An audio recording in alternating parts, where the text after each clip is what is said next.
salqin, akkuratniy hovlili, g'ishtli domdan 2x6 balkonli 3 xona, 4 xona qilingan uyni necha pulga olgan bo'lardingiz? Mazolobiy metoga yaqingina bo'lsa, bu yoqda 85-86 ming dollar deb topishibdi. Pul срочный bo'lgani uchun 79 ming dollarga sizlar uchun bitta layk bosing, hammasiga postamiz. O'g'limizda Mazolobiy metosi va G'afurg'ulon parki kelishimizda Rayhon milliy taomlaridan shunday o'tib chapga kirganimizda uyni keyingina zalidamiz, kelib mazza qilib yashaydigan uy, remontlari ham yaxshi holatda, g'ishtli dom. Bu yoqda spalnisi joylashgan, skvoznoy derazali, uncha-muncha narsalar bor.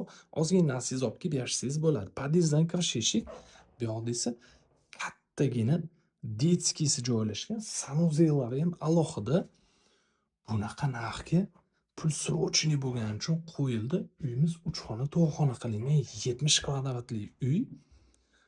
4 etajli g'ishtli domni 4-etaj joylashgan.